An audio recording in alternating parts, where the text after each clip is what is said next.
Photoshop में आप पहली बार जब कोई इमेज ओपन करेंगे तो वो इमेज एकदम फ्लैट होगा और उस पे कोई लेयर नहीं होगा और वो इमेज यहाँ पर बैकग्राउंड के नाम पे आएगा और वो इमेज लॉक्ड होगा। किसी भी फाइल को फोटोशॉप में ओपन करने के बाद सबसे पहले दो तरह के टूल्स के यूज किया जाता है।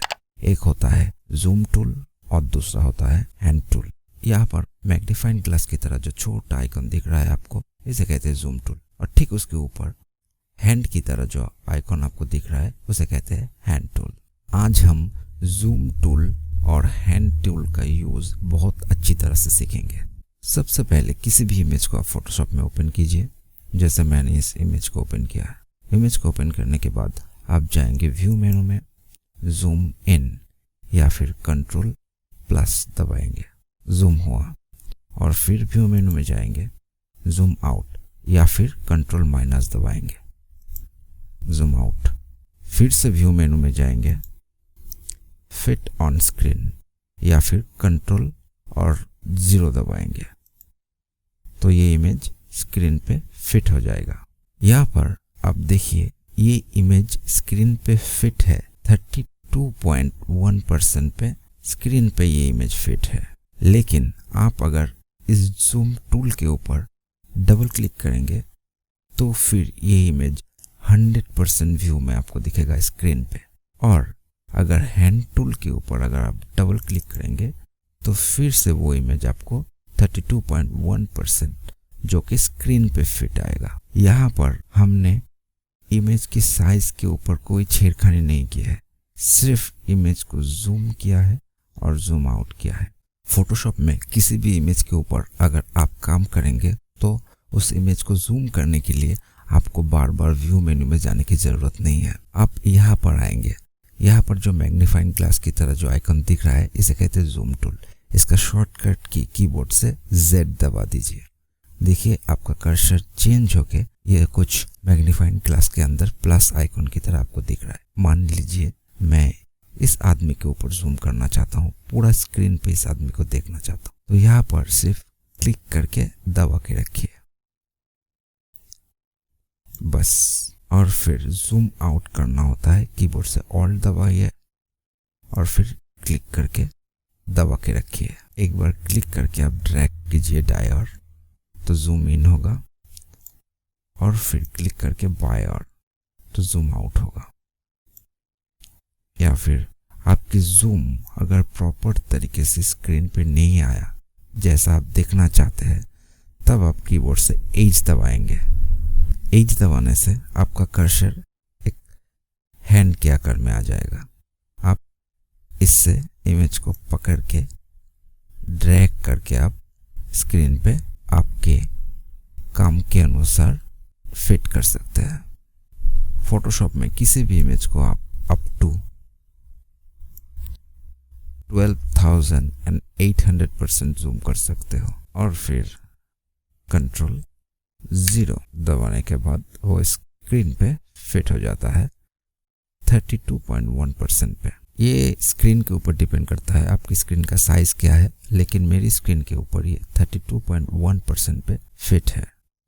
मान लीजिए यहाँ से आपने किसी भी टूल सिलेक्ट करके रखा है और आप उस टूल पे काम कर रहे हो। मान लीजिए आप ब्रश टूल से यहाँ पर कुछ काम कर रहे हो, आपको सडनली जूम की ज़रूरत पड़े, फिर से आपको जूम टूल में जाने की कोई ज़रूरत नहीं। आप कीबोर्ड से स्पेस और कंट्रोल एक साथ दबा दीजिए तो फिर आपका कर्सर जूम पोजीशन पे आ जाएगा। आप यहाँ से क्लिक करके एक बार दाएं और ड्रैग करेंगे तो जूम होगा और फिर क्लिक करके बाएं और ड्रैग करेंगे तो जूम आउट होगा। फिर से स्पेस बार और कंट्रोल छोड़ दीजिए, फिर आपका कर्सर ब्रश मोड में आ जाएगा। और मान लीजिए यहाँ से आपको इमेज को पैन करना है तो सिर्फ कीबोर्ड से स्पेस दबा दीजिए और आपका कर्सर हैंड टूल में आ जाएगा। आप यहाँ से क्लिक एंड ग्रैब करके आप इमेज को कहीं भी पैन कर सकते हो। आप फोटोशॉप में बिल्कुल नए हो तो आपको पहली बार में थोड़ा सा डिफिकल्ट लग सकता है, लेकिन आप रोज प्रैक्टिस करोगे तो बहुत ही आसान हो जाएगा। वैसे ये काम आप दूसरे तरीके से भी कर सकते हो। जैसे पिछले वाले क्लास में हमने यहाँ पर कुछ पैनल्स को स्टक किया था, जैसे यहाँ पर हमने नेविगेटर पैनल को भी स्टक किया था। यही सेम जूम और पैन का काम आप यहाँ से बहुत आसानी से कर सकते हो। जैसे इस नेविगेटर को एक बार क्लिक करेंगे और इसे थोड़ा बड़ा कर लेंगे ताकि आपको देखने में आसानी हो। और यहाँ पर एक छोटा माउंटेन दिया गया है और एक यहाँ पर बड़ा माउंटेन दिया गया है और बीच में यहाँ पर एक छोटा सा स्लाइडर है। इस स्लाइडर को अगर आप बड़ा माउंटेन की ओर करेंगे तो इमेज जूम होगा और इसको रिवर्स में छोटा माउंटेन की तरफ लेंगे तो इमेज जूम आउट होगा।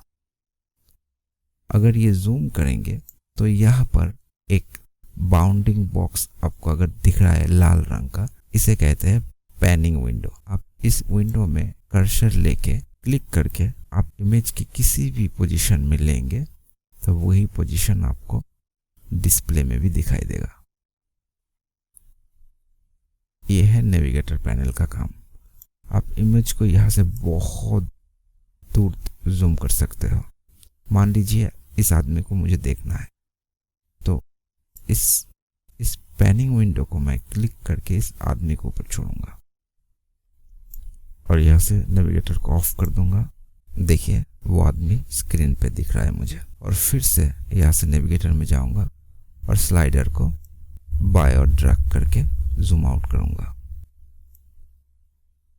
फिर से zoom in and zoom out. और कहीं पर भी अगर पैन करना हो तो इस लाल रंग की बॉक्स को ग्रैब करके कहीं पर भी मैं ड्रैग करके ले जाऊं तो इमेज की कहीं कोई भी पोजीशन अगर मैं देखना चाहता हूं तो मैं यहां से देख सकता हूं।